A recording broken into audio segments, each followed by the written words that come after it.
Kajian kitab kita Fathul Qorib Mujib masih membahas tentang taubat.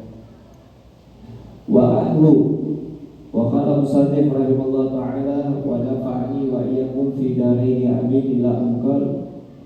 Wa anhu aidan radhiyallahu anhu qala Rasulullah sallallahu alaihi wasallam walladhi nafsi biyadihi walau lam tudhibu la dhabahu Allah ta'ala bikum wala jaa biqaumin yudhibun fayastaghfirun Allah ta'ala fayaghfiru lahum. Wa an Anas bin Malik radhiyallahu anhu qala Rasulullah sallallahu alaihi wasallam Allahu afrahu bi taubati 'abdihi min ahadikum saqata 'ala ba'irihi wa qad adallahu bi ardi falah.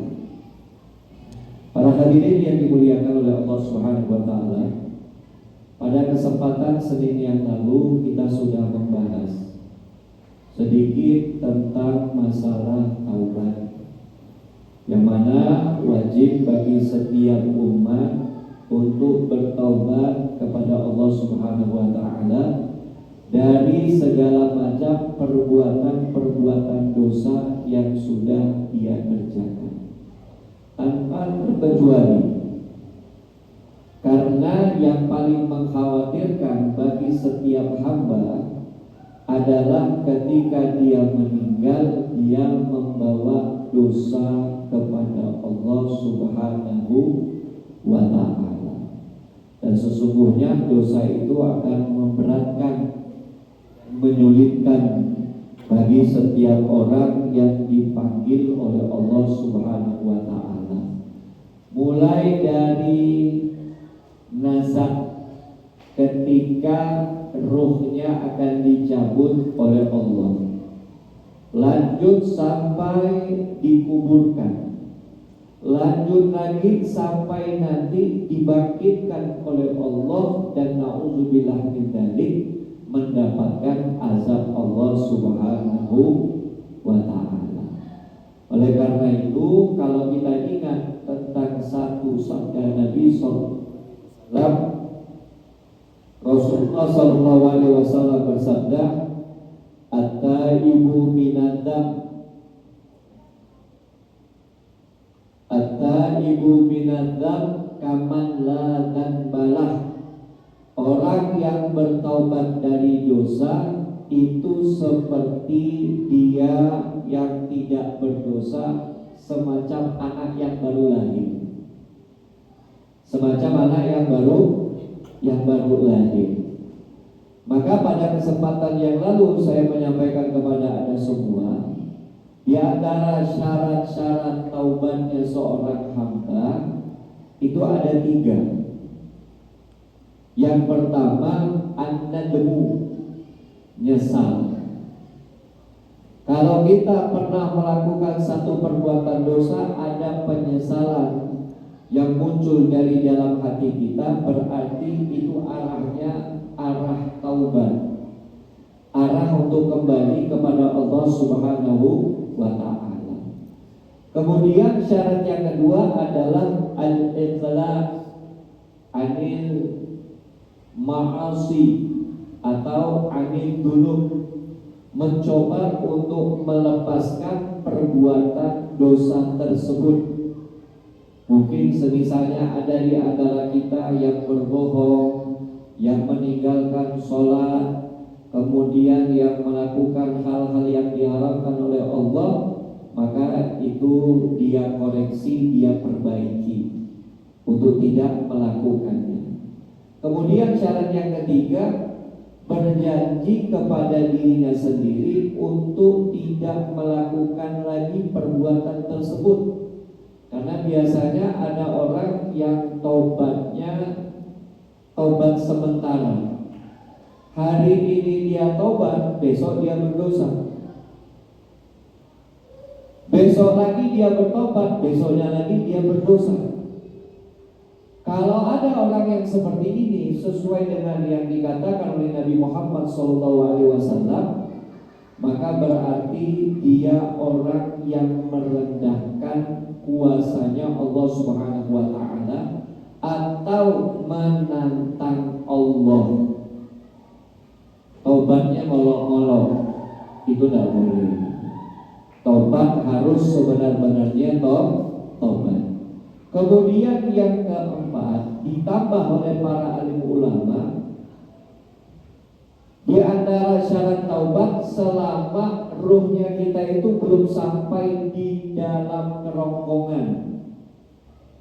Jika kita masih mampu untuk mengatakan astaghfirullah kepada Allah, tubna ilallah, taubat kami kepada Engkau ya Allah, bisa jadi dengan rahmatnya Allah dosa-dosa kita itu diampuni oleh Allah.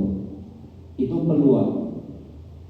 Kemudian yang kelima, ditambah oleh para alim ulama, selama matahari belum terbit dari sebelah barat.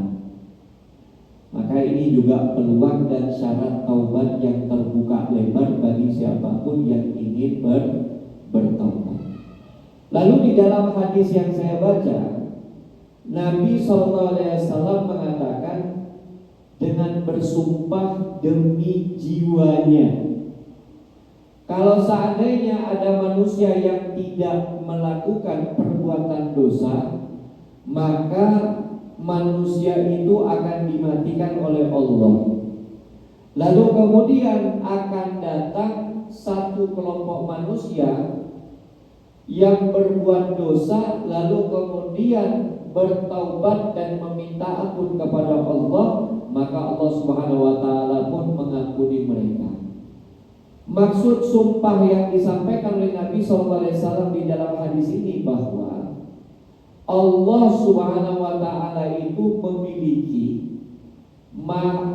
sifat yang pengasih dan penyayang serta pengampun terhadap setiap dosa atau kemaksiatan yang dilakukan oleh hamba. Jadi kalau ada seorang hamba yang bermaksiat atau berdosa lalu kemudian meminta ampun, maka Allah pasti akan mengampuninya. Ini janjinya Nabi SAW bersumpah terhadap dirinya sendiri. Kemudian yang kedua, Nabi SAW ingin menyampaikan kepada kita bahwa tidak ada manusia yang tidak berdosa.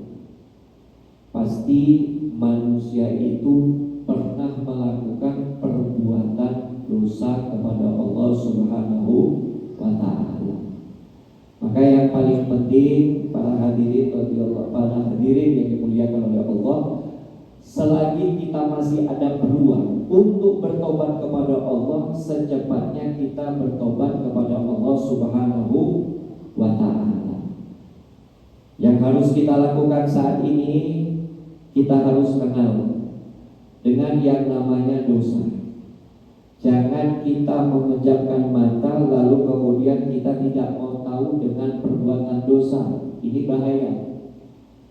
Karena dikatakan oleh Nabi SAW, zanbun alim wahid wa zanbul jahil zanbani. Dosanya orang yang tahu itu perbuatan dosa tapi dia melakukan, itu dicatat satu. Tapi dosanya orang yang tidak mau tahu dengan perbuatan dosa tapi dia melakukan dosa, dosanya itu dicatat dua. Jadi kita harus tahu, ini zina, tidak boleh, haram dilakukan. Kita tidak mau melakukannya, maka kita akan diselamatkan oleh Allah Subhanahu wa ta'ala. Coba kita lihat bagaimana mereka para sahabat Nabi SAW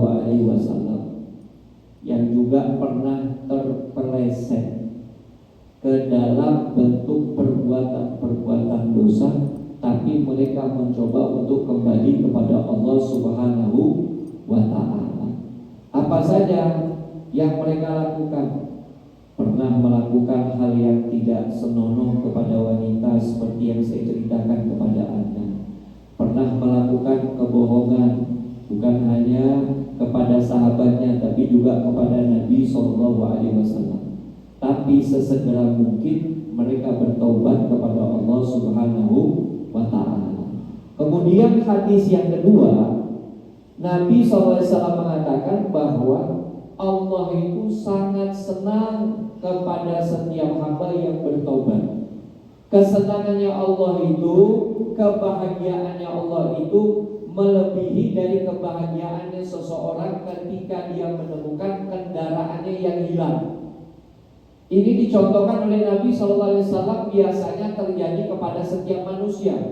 Kalau ada barangnya hilang, dia galau, dia sedih. Tapi begitu barangnya ditemukan, dia dapat balik, maka muncul perasaan gembira dan senang yang sangat luar biasa. Nabi memberikan gambaran kesenangan dan kebahagiaannya Allah kepada hamba yang bertaubat itu melebihi dari perasaan gembiranya seorang hamba yang mendapatkan barang yang hilang. Maka kita dianjurkan bukan hanya ketika kita sudah masuk usia 40 tahun, sudah masuk usia 50 tahun, tapi begitu ada peluang untuk taubat, kapanpun, dimanapun, kita harus bertobat kepada Allah Subhanahu wa Ta'ala.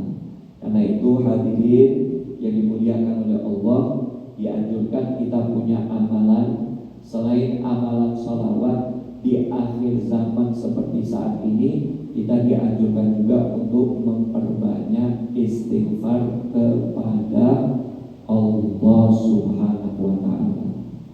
Saya pernah mengatakan kepada Anda sebagai pengingat kembali satu bentuk wasiat yang pernah disampaikan oleh Ad-Da'i Ilallah Al-Faqih Al-Habib Zaid bin Ibrahim bin Smith. Beliau ulama terkemuka di Madinah. Beliau mengatakan tidak ada 3 hal yang paling baik dilakukan oleh umat akhir zaman seperti kita, melainkan yang pertama, al-istighfar ana al-lail wa ana an-nahar. Beristighfar, meminta ampun kepada Allah sepanjang hari, mulai dari siang sampai malam. Mulai dari siang kita bangun sampai mau kita tidur, kita istighfar kepada Allah.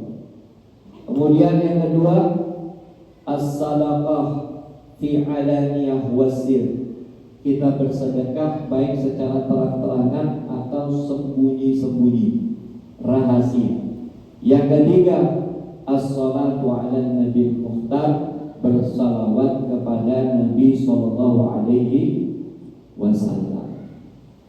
Istighfar, Pak. Astagfirullah, astagfirullah, astagfirullah. Kalau kita lihat di dalam ayat Al-Quran, Allah Subhanahu wa Ta'ala menyebutkan sebuah keistimewaan yang diberikan kepada Nabi Allah Nuh alaihi abdul salatu wassalam. Yursilis sama'a alaikum midrara wa yumditkum bi amwalin wa banina wa yaj'alakum jannat. Allah Subhanahu wa ta'ala akan memberikan guyuran hujan dari langit kepada setiap orang yang banyak istighfar. Dan Allah yang akan menumbuhkan, mengembangbiakkan anak keturunan siapapun dia, kalau dia melazimi istighfar. Begitu juga dengan harta bendanya, ya, harta bendanya. Dan yang terakhir, Allah akan menyediakan surga yang dipenuhi dengan sungai-sungai yang jernih. Itu janji Allah Subhanahu wa ta'ala bagi siapapun yang beristighfar. Mudah-mudahan kita mampu untuk membasahi lidah kita, selalu beristighfar kepada Allah Subhanahu wa ta'ala. Kemudian yang berikutnya tentang menjenguk orang sakit. Wa anil Bara bin Azib radhiyallahu anhu